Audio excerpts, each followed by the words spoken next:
여러분, 오늘은 첫 번째 대림절을 앞두고 왕이신 그리스도 주일로 드립니다.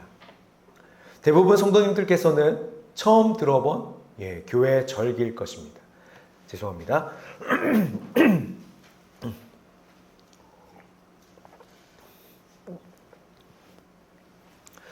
교회 전통에는요, 교회력이라는 게 있어요. 이것은 마치 우리 절기와도 같아요. 우리나라 절기는 몇 가지죠? 24절기예요. 그렇죠? 24개가 있습니다. 동지쳐서 설날, 설날은 아니죠. 동지쳐서 이렇게 절기가 있듯이 교회도 신앙의 의미에 맞춰서 여러 가지의 교회력이 있습니다. 우리가 아는 교회력은 대표적으로 뭐가 있죠? 부활절도 있고 성탄절도 있고 맥주절, 감사절 이렇게 등등이 있습니다. 그래서 이제 한 해를 시작하는 절기가 있고 또한 마치는 절기가 있는 것입니다. 우리가 보는 이제 달력이 있잖아요. 여러분, 여기서 첫 번째 절기가 무엇입니까? 2026년도의 첫 번째 절기는 입춘이죠. 그리고 마지막 절기는 대안입니다. 교회도 이렇게 시작하는 절기가 있고 한 해를 또 마치는 절기가 있습니다. 그래서 교회의 첫 절기는요, 첫 번째 절기는 바로 다음 주에 있는 대림절입니다. 예수님을 기다리는 것, 예수님의 그 오심을 기다리는 것으로 교회는 시작합니다. 당연히 그렇다면은 한 해의 마지막 절기는 무엇일까요? 오늘 우리가 함께 드리고 있는 왕이신 그리스도 주일이 되는 것입니다. 우리의 교회가, 우리의 삶이 그리스도가 왕임을 우리가 선포하고 우리에게 우리의 삶으로 다가오셨던 그 예수님을 기다리는 것, 그렇게 이어지는 것이 우리 교회의 절기입니다. 그냥 지어진 게 아니라 이렇게 하나의 마치 절기처럼 우리가 입춘으로 시작해서 가장 추운 대안으로 끝나는 것처럼 왕이신 그리스도를 높이시고 우리의 삶에 다가오신 예수님으로 다시 우리의 삶을 시작하는 것, 이것이 우리의 신앙의 하나의 절기, 하나의 흐름인 것이죠. 하나의 사이클인 것입니다. 여러분, 참 이게 새삼스러울 수 있어요. 오늘 우리가 예배 전 찬양하는 것처럼 당연히 우리가 왕이신 나의 하나님 이렇게 부르죠. 다 압니다. 교회 다니는 사람들은 하나님을 우리의 삶의 왕으로 모셔야 된다는 건 모르는 사람들은 없습니다. 그런데 여러분, 그거 마음에 잘 새기고 계세요? 그렇게 정말 살아가고 계세요? 여러분의 삶의 주인이 정말 하나님 맞으세요? 정말 그렇게 양심 있게 살아가시냐 말이에요. 저도 목사이기에 앞서서 하나님의 자녀이죠. 정말 하나님을 나의 아버지, 나의 왕으로 모시고 있느냐? 참으로 부족할 때가 많아요. 내 의가 앞서고 나의 생각이, 나의 욕심이 앞설 때가 너무나도 많아서 매일마다 하나님한테 회개하는 게 저와 여러분들의 모습일 것입니다. 여러분, 근데 왕이신 이 그리스도 주일이라는 것은요, 역사적인 배경이 있어요. 절기 가운데 가장 최근에 만들어진 절기거든요. 1925년부터 이 절기가 시작이 되었는데 2차 세계대전이 있기 전에 이탈리아의 그 유명한 무솔리니라는 그 국무총리가 스스로를 최고의 통치자라는 두체라는 칭호를 스스로에게 붙였어요. 내가 최고의 통치자야. 저 옆 나라에는 또 누가 그러고 있었어요? 히틀러라는 지도자가 자신을 숭배하도록 그렇게 정치를 했습니다. 결국에 이 두 인물 때문에 거기다가 일본까지 합쳐서 세계 2차 대전이 일어나게 됩니다. 당연히 히틀러는 기독교인들을 탄압했습니다. 무솔리니도 마찬가지입니다. 그렇게 세상의 어떤 스스로가 높아지는 그 무솔리니와 히틀러의 앞에서 우리의 정말 진정한 왕은, 진정한 통치자는 하나님이시다. 그리스도시다라는 것을 선포하면서 오늘 왕이신 이 그리스도 주일이 시작된 것입니다. 여러분, 세상의 힘은요, 언제나 모든 것들보다 위에 있으려고 합니다. 그리고 세상의 원리들이 우리의 삶을 지배합니다. 여러분의 삶은 어떠세요? 정말 내 삶의 중심에는 누가 자리하고 있습니까? 나 자신? 예수 그리스도? 무엇이 여러분의 삶 가운데에 자리 잡고 계십니까? 저와 여러분, 우리의 모두를 잘 아시는 분은 하나님 아버지십니다. 하나님의 형상대로 지음받은 우리를 잘 아시는 분은 당연히 하나님이시죠. 여러분, 어떤 물건이 고장났어요. 그러면 이 고장난 물건을 누구에게 가져가는 것이 가장 확실합니까? 이 물건을 만든 사람한테 가는 게 가장 확실한 거예요. 어떻게 만들어지고 어떤 재료를 사용했고 어떻게 했는지 가장 잘 아는 사람은 당연히 그것을 만든 사람일 테니까요. 여러분, 그렇게 하나님은 우리를 잘 아세요. 우리를 만드신 분이 누구시기에 우리는 하나님께로 가야 합니까? 예, 저와 여러분을 만드신 분이 하나님이시기 때문에 우리는 하나님께로 나아가야 하는 것입니다. 여러분, 하나님께서 뭐라고 하셨어요? 우리의 어디까지 세신 바가 되친다고 했어요? 머리털까지 세신 바 된다고 했어요. 더 이상 제가 중복해서 설명하지 않아도 우리를 잘 아시는 분은 하나님 아버지이십니다. 여러분, 우리의 인생을 자동차 운전에 한번 비유해 볼게요. 우리의 인생이라는 자동차와 그것을 또한 운전에 그 길로 가야 되는 그 여정을 하나님 아버지께 맡겨드린다면 우리는 그 목적지에 안전하게 갈 수 있습니다.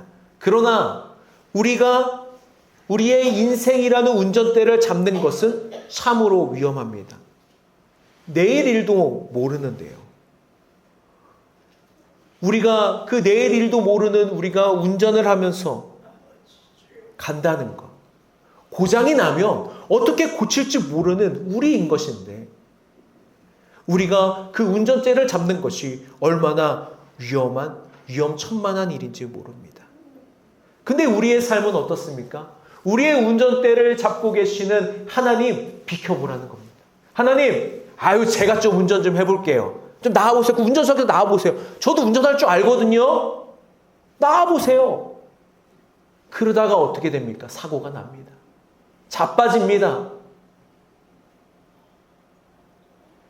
여러분, 장난이라도요. 어린아이가 운전대에 앉아있는 거 보면 가슴이 어때요? 철렁해요. 가끔씩 저희 아들들이 제가 이렇게 못 꺼내다 보면은 시동은 물론 꺼져 있는 상태에서 앞에 앉아 있어요. 그럼 물론 제가 알지만 순간적으로 가슴이 철렁해요. 얼마 전에 뉴스를 보니까 철없는 중학생이 어머니 차 몰고 가다가 사고 냈더라고요.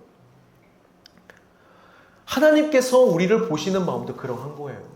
우리가 운전대에 앉아있다 하나님 가슴이 철렁하신 거예요. 어이구야, 아직 운전 제대로 못한 애가 내가 운전해줘야 되는데. 근데 우리는 어때요? 됐다고. 넣어두세요. 제가 할 줄 압니다. 저도 40 몇 살 먹고요. 60살 먹고요. 80세 먹고요. 100살 먹고요. 저도 이제 할 만큼 할 줄 압니다. 하나님, 좀 나와 계세요. 조수석에 어떻게 앉아 계실래요? 이런 상황들이, 우리의 삶의 자세들이 많다는 거죠. 여러분, 오늘 함께 읽은 그 예레미야 23장은 그 예레미야가 살고 있던 그 시대에 그 이스라엘 사람들이 하나님을 어떻게 대하고 있는지 아주 선명하게 드러내 보여주고 있습니다. 23장 1절엔 이렇게 이야기하고 있죠. 여호와의 말씀이니라. 내 목장의 양떼를 멸하며 흩어지게 하는 목자에게 화 있으리라. 여기서 목자는 이 이스라엘을 다스리는 왕 혹은 선지자들을 이야기합니다. 그리고 양은 백성들이죠. 여러분, 이때 이스라엘과 중동지방, 이 시대의 나라들이라는 것은요, 고대 근동지방은 왕이 어떤 종교를 정책적으로 선택하느냐에 따라서 그 모든 나라 백성들의 신앙이 결정되고 나라의 운명이 결정되었습니다. 예레미야, 이사야, 에스겔과 같이 우리가 나름 분량이 많은 이 선지자들을 대예언서, 대선지자들이라고 부르는데, 하나님께서 그 사람들을 계속 보내주신 이유가 무엇입니까? 그만큼 이스라엘이 하나님과 멀리 떨어져 있었기 때문입니다. 그만큼 백성들이 마음이 흩어져 있었기 때문에 하나님은 계속하여서 끊임없이 하나님의 사람들을 일으키셔서 그들에게 보내셨습니다. 여러분, 목자의 역할이라는 것은 양들이 어디 흩어지지 않게 잘 안전하게 보살피는 것인데, 오히려 이 못돼 처먹은 이 목자들이 양들을 죽이고 흩어지게 한답니다.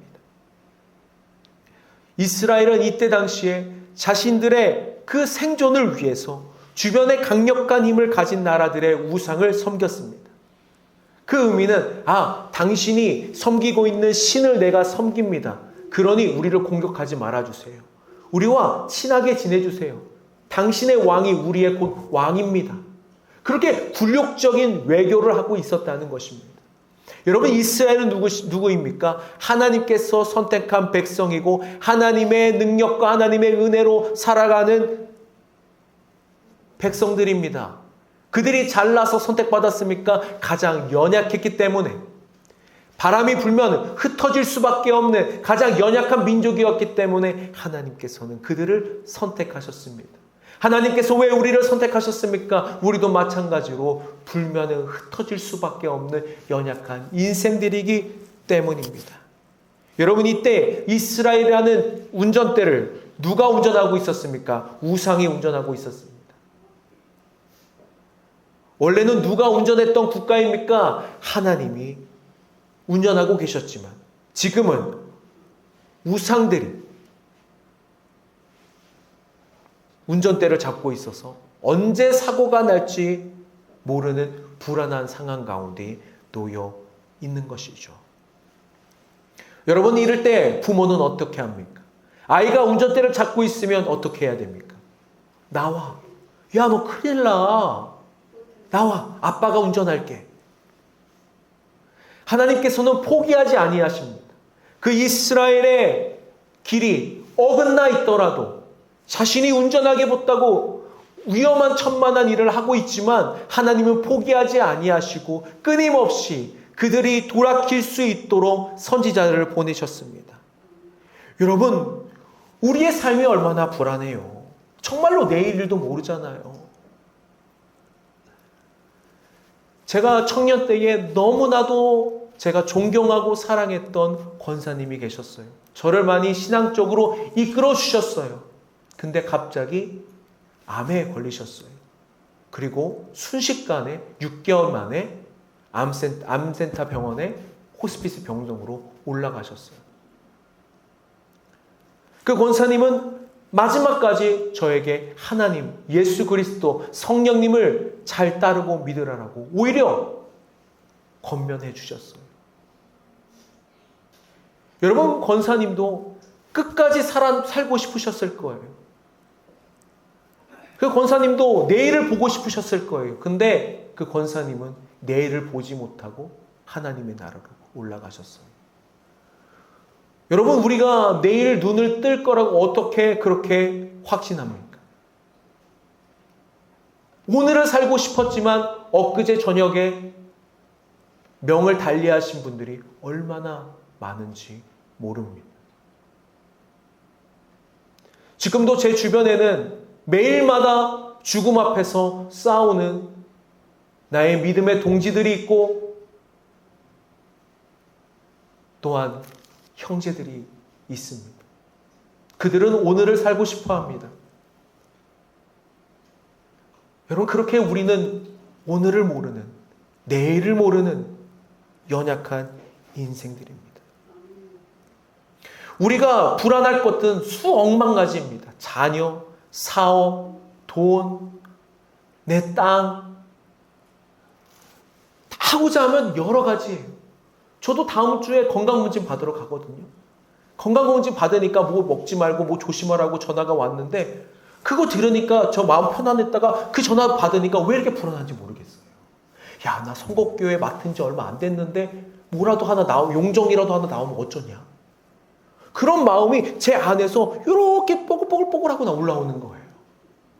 아, 그렇게 연약하더라고요, 제가. 기도 좀 부탁드립니다, 여러분. 아무것도 안 나오도록. 저 열심히 섬기고 싶은데 이렇게 연약한 우리가 우리의 삶을 이끌어간다? 경영한다는 것은 여러분 생각하면 생각할수록 아찔한 겁니다. 그러나 하나님께서는 예레미야를 통해서 말씀하십니다. 내가 너의 삶 가운데에 의로운 가지를 일어나게 하겠다. 내가 너희를 포기하지 않고 내가 직접 심어서 싹을 나게 하고 그 너의 인생 가운데에 이제 열매를 맺겠다고 약속하고 계십니다. 여러분, 하나님은 절대로 우리를 포기하지 아니하십니다. 우리의 부모가 나를 포기할지라도 우리 하나님은 절대로 우리를 포기하지 아니하십니다. 다시 우리의 삶 가운데에 하나님의 거룩한 싹을 저와 여러분의 삶 가운데에 솟아나게 하셔서 하나님의 그 풍성한 열매를 맺는 삶이 되도록 이끌어 주실 줄 믿습니다. 3절입니다. 내가 내 양떼에 남은 것을 그 몰려갔던 모든 지방에서 모아 다시 그 우리로 돌아오게 하리니 그들의 생육이 번성할 것이며. 아멘. 여러분, 제가 지난주에 말씀드렸습니다. 하나님께서 우리를 향한 목적은 단 하나다. 단 하나다. 두 가지도 아니다. 세 가지도 아니다. 알기 쉽도록 딱 한 가지만 우리에게 원하신다는 거예요. 뭐냐? 그것은 바로 하나님의 풍성한 복을 우리가 이 땅에서 누리며 우리의 삶이 하나님의 나라가 되는 것. 그것 단 하나 원하시는 거예요.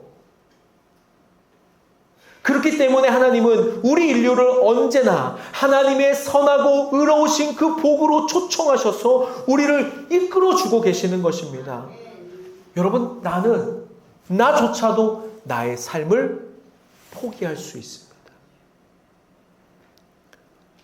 그러나 하나님은 포기하지 않으십니다.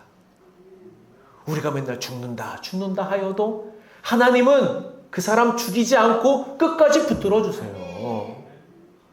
포기를 모르는 하나님은 우리를 지금 이 순간에도 마지막 날까지 성실하게 하나님의 빛을 우리의 삶 가운데에 비춰 주실 줄 믿습니다. 왕이신 그리스도 주의. 누가 여러분의 삶을 이끄십니까? 2차 세계대전이 일어날 때 기독교 국가였던 유럽 사람들은 이 당시에 사람을 의지하기 시작했습니다. 무솔리니, 히틀러, 위대한 지도자들을 높였습니다. 자신들의 생각이 절대적이라고 생각해서 독재를 꿈꿨습니다. 무솔리니, 히틀러, 일본의 천황, 이렇게 사람의 왕이 절대적이며 그리스도인에게 하나님이 우리의 삶이 주인이 아니라 그들의 사상이 주인이 되라고 강요했던 그 시대 가운데에 교회는 우리의 왕은 오직 그리스도다라고 선포했던 것입니다. 그것이 바로 오늘 함께 예배하는, 기념하는 왕이신 그리스도 주일의 의미입니다. 여러분, 다음 주 우리를 구원하시기 위해서 육신의 몸을 입고 오신 예수님을 기억하고 기념하는 대림절이 시작됩니다. 제가 여러분들에게 물어볼게요. 정말 말박통에서 그 인생을 시작하신 예수님이 여러분의 왕이십니까? 냄새나는, 분뇨 냄새나는 그 마국간에서 그 인생을 시작하신 분이 여러분의 진짜 왕이시라고요. 말밥통에 나셨는데도요. 그 분뇨 냄새나는 곳에서 그 인생을 시작하셨는데 여러분의 왕이 예수님이시라고요.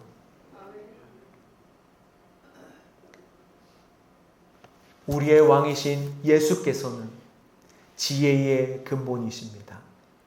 죄로 덮여있던 우리에게 하나님의 정의와 공의로 행동하셔서 십자가로서 우리의 모든 죄를 해결하여 주셨습니다. 그리고 우리는 우리의 왕이신 예수 그리스도로 인하여서 구원을 받았습니다.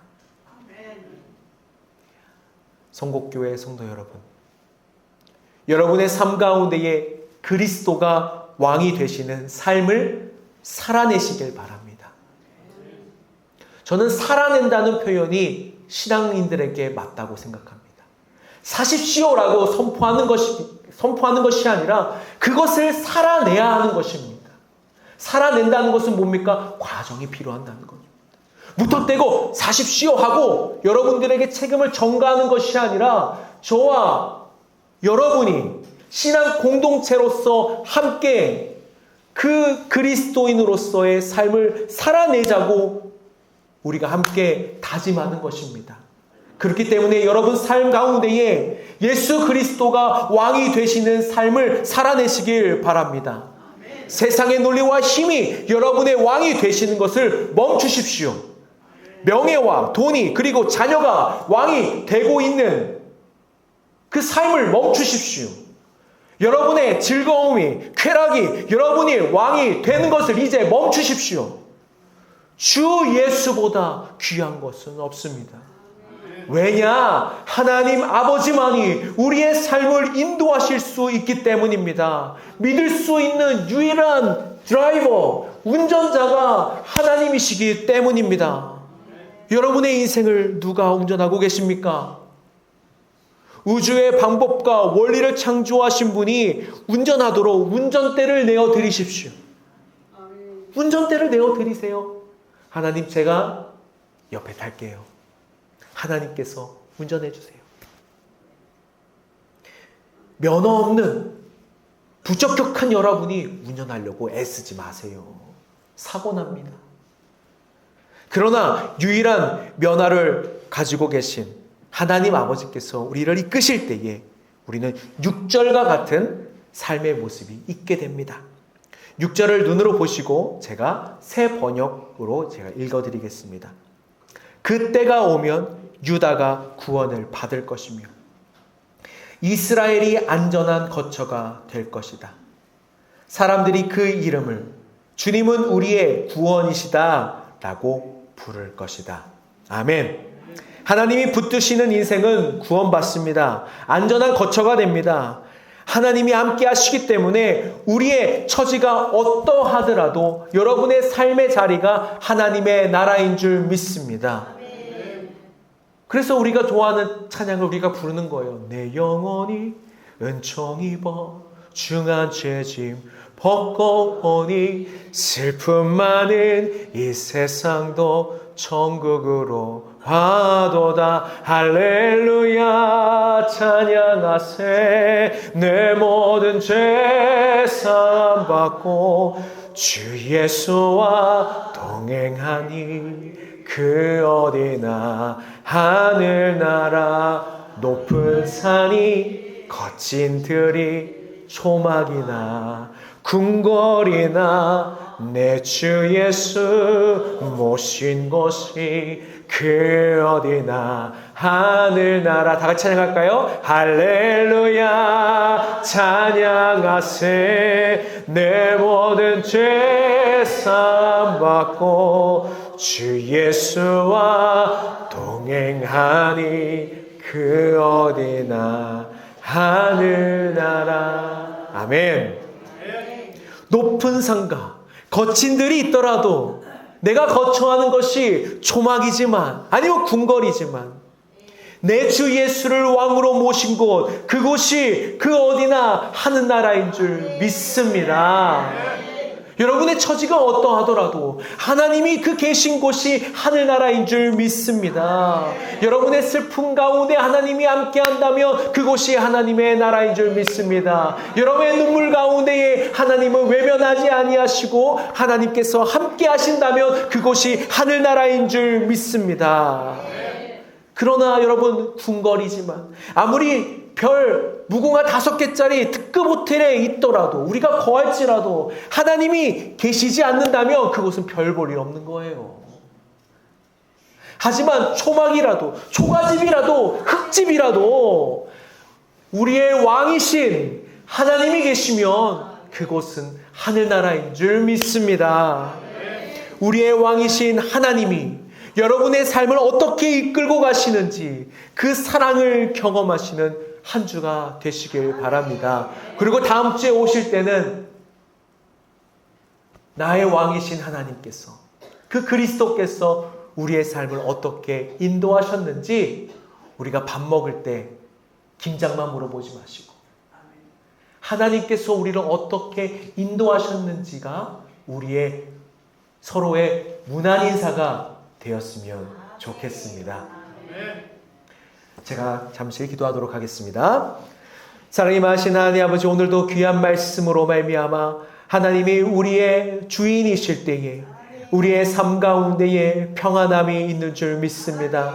하나님께서 우리에게 원하시는 것 단 하나, 하나님의 풍성한 영적인 복으로 말미암아 복을 받는 것인 줄 믿사오니 우리 성곡교회 성도들 한 주간 가운데 그 삶 가운데에 하나님께서 함께 하셔서 눈물 가운데에 슬픔 가운데에 하나님 고통 가운데에 외로움 가운데에 고독함 가운데에 하나님 육신의 아버지 연약함 가운데에 주께서 함께 하셔서 그 어디서나 하늘나라를 이룰 수 있는 아버지여 귀한 삶을 살 수 있도록 하나님께서 우리의 삶을 이끌어 주시옵소서. 예수님 이름으로 기도드렸습니다. 아멘.